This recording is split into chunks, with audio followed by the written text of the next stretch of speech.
Ce soir, bonsoir à tous, et ça manque pas d'air, comme chaque soir en direct, et on va continuer à explorer ce qui nous occupe depuis le début de la semaine, cet univers de l'entraide et de la philanthropie. Il y en a beaucoup plus qu'on ne pense en France, et voilà qui peut réchauffer nos cœurs, surtout dans cette ambiance un petit peu sibérienne ici à Mâcon. Bonsoir Céline. Bonsoir. Vous êtes la vice-présidente de la Jeune Chambre économique de Mâcon. Oui, tout à fait. Vous êtes très occupé en ce moment car vous organisez en ce moment et jusqu'à la fin de ce week-end le congrès national des jeunes chambres économiques. C'est un gros travail. Oui. Vous attendez près de 1500 congressistes. Tout à fait. 1500 congressistes à Mâcon pendant 4 jours. Alors qui sont tous ces gens qui appartiennent à ce mouvement des jeunes chambres économiques créé en 1952? C'est pas d'hier. Tout à fait. Donc ce sont des jeunes citoyens entreprenants. C'est comme ça qu'on se définit. De moins de 40 ans? De moins de 40 ans, en effet, de plus de 18 ans et de moins de 40 ans, qui ont tout simplement envie de créer des projets dans leur cité et qui veulent essayer de faire avancer les choses, faire bouger les choses par des actions. Donc ils ont envie de tendre la main? Tout à fait. Essayer de tendre la main vers les autres, souvent à proximité d'eux. C'est ça qui les motive? D'abord? Complètement. Ils sont motivés par l'action, l'impulsion d'un projet innovant et essayer vraiment de faire avancer petit à petit une ville, une cité, un département, ou voire même une région. On a même également des actions nationales et internationales. Alors j'imagine que c'est aussi une façon de s'épanouir soi-même, c'est-à-dire de se former à l'action et à tout un tas d'initiatives. En fait, voilà, c'est un épanouissement personnel aussi, le fait d'appartenir à la JCE. En effet, c'est également le deuxième volet de l'association, c'est de se former par l'action et également de se former tout court, puisqu'on a de nombreuses formations qui sont organisées en interne au cours de congrès ou d'événements locaux. Donc la notion d'épanouissement personnel est très importante dans le mouvement. Voilà, d'autant plus que vous êtes tous très jeunes, donc voilà, il faut se mettre le pied à l'étrier, vous aussi. J'ai d'ailleurs toujours trouvé très impropre votre intitulé Jeune Chambre économique, c'est pas très lisible finalement. En effet, c'est un peu réducteur parce que les actions conduites à la Jeune Chambre ne sont pas que d'ordre économique, elles peuvent être sociales, culturelles, elles sont très diversifiées, voire même humanitaires. Donc le mot Jeune Chambre économique est plus lié à l'histoire qu'à une réalité actuelle. Vous n'avez jamais songé à changer de nom? C'est pas encore à l'ordre du jour, mais pourquoi pas. Est-ce qu'on peut prendre un ou deux exemples très concrets justement de ces opérations que vous menez tout au long de l'année? Alors, on peut prendre des actions qui sont menées en local, par exemple un don du sang qui a été réalisé en 2009 et en 2010 pour essayer vraiment de sensibiliser, notamment dans le secteur économique, des entreprises et leurs salariés. On a également impulsé un projet intéressant à Mâcon qui a pu être pérennisé, c'est les vendanges de l'humour, qui a ensuite été reprise par une association en tant que telle. C'est un festival d'humoristes. C'est un festival d'humoristes en fait qui a pour but d'essayer d'offrir un tremplin à des jeunes humoristes. On a eu Florence Foresti par exemple qui a été repérée par ce biais-là. D'accord, quand elle était au tout début de sa carrière. Début de sa carrière, voilà.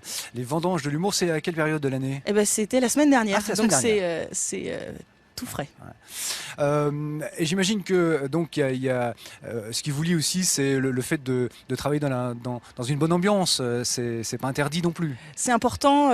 L'entraide, c'est envers les autres, mais c'est également au sein même du mouvement. On a des liens assez forts entre les membres de l'association, et c'est important de pouvoir se rencontrer régulièrement, de partager, d'échanger, de débattre parfois. Et on vient d'horizons tous très différents.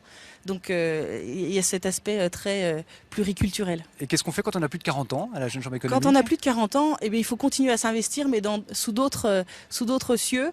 Alors certains dans la notion politique, d'autres sociale, culturelle, associative. Mais il faut continuer à entreprendre des actions, mais en dehors de la Jeune Chambre. Pas trop froid? Non, on est bien, ça va, un petit peu quand même. Bon, voilà. Philippe, bonsoir. Bonsoir. Alors, vous venez d'un autre univers, vous appartenez à une association qui est aussi très active sur l'ensemble du Mâconnais, l'association Espace.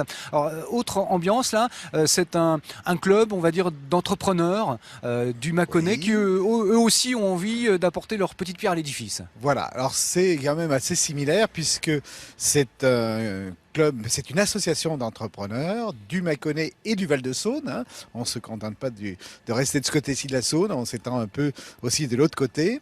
Et c'est une association d'entrepreneurs, de chefs d'entreprise, qui se sont réunis dont c'est 45 entreprises, qui se sont réunies pour faire du mécénat tant au niveau culturel, sportif, voilà. Et donc l'idée, c'est de faire rayonner aussi la région d'une certaine façon. Voilà. Alors notre but, c'est quand même de faire rayonner la région, de développer, de montrer que le dynamisme de Mâcon, c'est aussi partager avec les collaborateurs des entreprises un certain nombre d'actions. Ah, vous les associez aussi? On les associe puisque la plupart du temps, nos collaborateurs sont invités. Et lorsque nous aidons une association culturelle, par exemple, ou des sportifs, eh bien, nos collaborateurs ont l'opportunité d'avoir des places à titre gratuit ou à titre à coût préférentiel. C'est la philanthropie qui vous guide? Ou y a-t-il autre chose? Je pense que oui, on peut dire que c'est la philanthropie, puisque si on ne s'intéresserait pas à autant de monde, si on n'était pas un peu philanthrope, mais c'est aussi dynamiser et montrer le dynamisme de Mâcon et aider des associations, des clubs sportifs ou autres, ou des sportifs seuls, qui représentent le Mâconnais et son dynamisme au niveau national, voire peut-être plus loin, si c'est l'opportunité. Ainsi, nous avons pu aider quelques associations. Alors, au niveau sportif, eh bien l'ASM, le basket de Prissé, le basket de Charnay, toutes des associations qui sont en train d'avoir une place importante au niveau sportif. Alors, vous parlez justement de sport. Alors, on va la preuve par l'exemple. Hein. Merci beaucoup, Céline. Je vais vous demander justement de céder la place à Nicolas Schatz qui nous rejoint. Nicolas qui est Mâconnais pur sucre. Hein.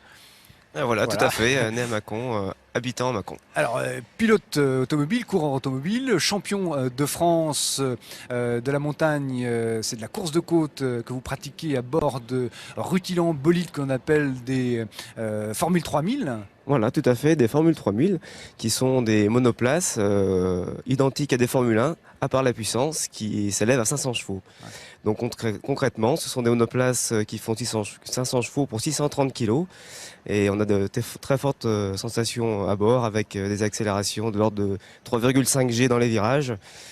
Sur des routes de montagne, c'est de très fortes sensations. Eh ben là, on vous voit d'ailleurs dans vos œuvres actuellement, c'est votre bolide là que l'on voit à l'image lors de ces épreuves du championnat de France de la montagne que vous avez brillamment remporté donc cette année en 2010. Alors si je vous ai demandé de venir, c'est que l'association Espace vous a à un moment donné tendu la main d'une certaine façon. Expliquez-nous, Philippe.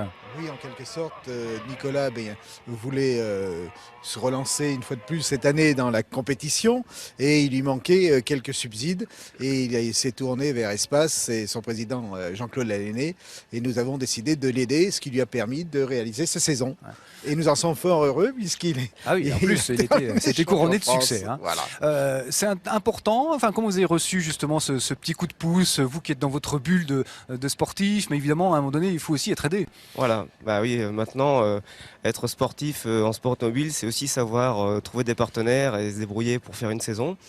Donc Espace m'a véritablement permis de concrétiser cette année avec le titre de champion de France. On a vécu ensemble cette saison d'une manière incroyable et je les remercie tous les adhérents parce qu'ils ont fait un partenariat gagnant cette année. Voilà. Et ça permet de faire rayonner, comme c'était votre objectif, hein, la région de Mâcon. Quel est l'objectif prochain, Nicolas ? L'objectif, c'est de rempiler pour une saison 2011 un titre de champion de France. Ça ferait un double titre, je m'en bien. Ouais, voilà. Avec l'aide de l'Espace ? Bien sûr, avec l'aide d'Espace. Ah, c'est fait déjà, bon, d'accord. Très bien. Votre objectif, Sébastien Vettel, c'est un modèle ? Il a à peu près votre âge. Hein ?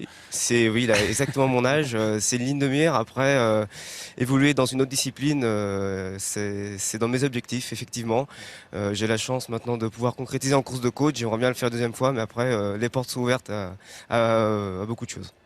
Eh ben, bravo à tous. Voilà, on voit qu'il y a de l'entraide en France et donc de la philanthropie. Et comme je le disais tout à l'heure, ça fait du bien de le dire de temps en temps. Il n'y a pas que des mauvaises nouvelles. J'ai un petit peu de mal à articuler, hein, c'est le froid. bon congrès à la Jeune Jambe économique. Merci Céline. Merci de nous avoir accueillis ici à Mâcon. Nous étions place Saint-Pierre, juste derrière le magnifique hôtel de ville qui évidemment fête à sa façon et célèbre l'arrivée de Noël. Merci beaucoup. On se revoit demain en direct de Morée, très important dans le Jura. La cité jurassienne est l'une des villes ambassadrices du Téléthon. On lance